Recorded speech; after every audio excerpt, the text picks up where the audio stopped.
And this is why the draw order matters, and why, note, your draw order is not administrative fussiness. Without it, the two cases above look completely identical on the page.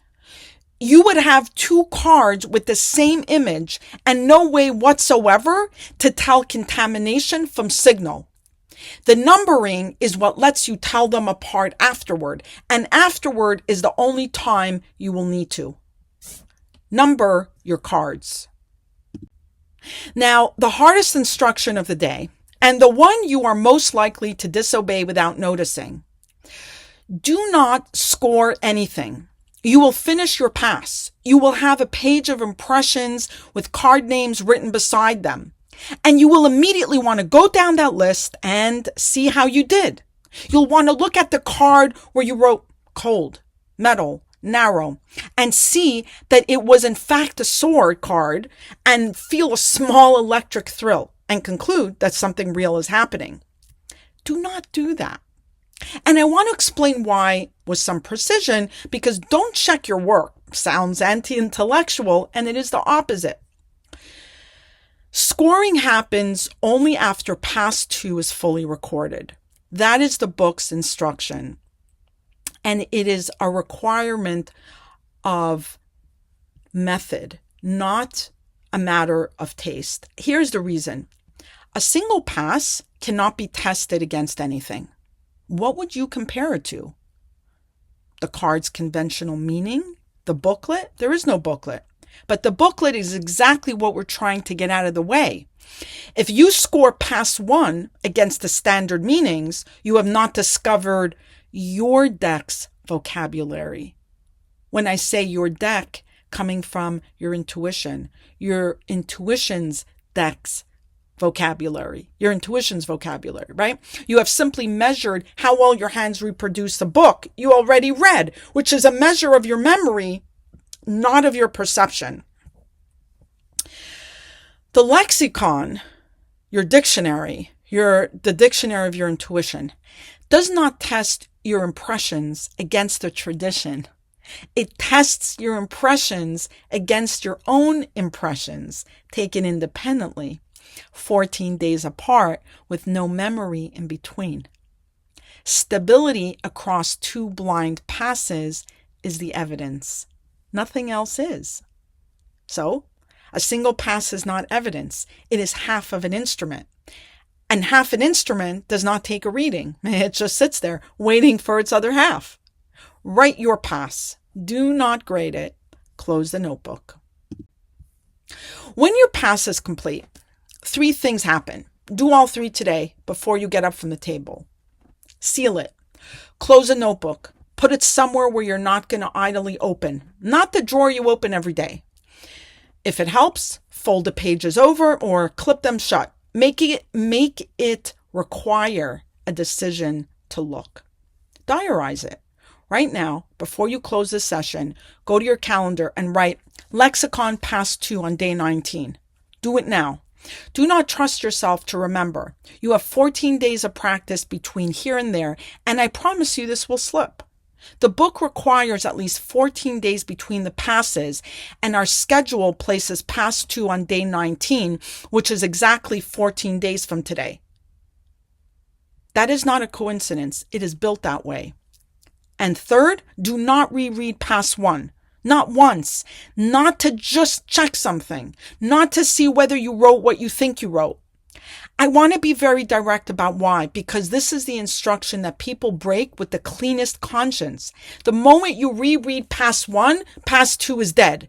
It is dead before you run it, because on day 19, you will hold a card and an impression will begin to arrive and you'll have no way, none, not through willpower, not through good intentions, to know whether that impression came from your hand or from the page you read last Tuesday. Recognition is not something you can decline. You cannot unremember on request. An independent second pass is the entire experiment. Rereading is not a small infraction against the rules. It is a destruction of the thing the rules exist to protect. 14 days of not looking is not a waiting period. The forgetting is the mechanism. It is what manufactures the independence that makes the second pass mean anything at all. Let me tell you now what you're going to find on day 19, because I would rather you hear it from me today than discover it in 14 days and conclude you failed. When you finally lay the two passes side by side, you will score each card in one of three ways. Stable, the same core image, or a clear variant of it arrive both times. These are the real entries. These are your deck's vocabulary earned on evidence across two independent blind passes. Partial, a shared element, a category, a color, a form. You wrote gray staircase once and something cold and vertical the other time. That is not nothing, and it is not yet vocabulary either. New, no meaningful overlap at all. Two entirely different impressions. And here's the sentence I want you to carry with you for the next 14 days straight from the book. Expect most cards to score new on your first cycle. Most, not a few, most. That is not the drill failing. That is the drill telling the truth. New results are calibration data, and a lexicon built without them would be a lexicon you invented rather than one you received from your intuition. Think about it. Think about that carefully. If every card came back stable, you would not have found a vocabulary. You would have found a very strong memory or a very obliging hand, and you would have learned nothing about the deck at all. The stable cards mean something precisely because the new ones exist. Without the failures, the successes would be worthless, indistinguishable from a hand that says yes to everything. It is the same argument I made to you yesterday about the smoke detector arriving now in a different form. You will hear it a third time on day 7. The cards that came back new are not your failures. The handful that do not are the ones worth knowing about. One more rule, and I'm giving it to you today rather than on day 19 deliberately, because it's much easier to accept a strict standard before you have anything invested in the result. 14 days from now, you will be holding your own two passes and hoping they match. That is the worst possible moment to be deciding how generous to be. So, from the book, score the words on the page, not the story they grew into. Here is what that guards against. On day 19, you will look at two entries. Pass 1 says cold. Pass 2 says a knife. And you will think, well, a knife is cold, isn't it? Metal is cold.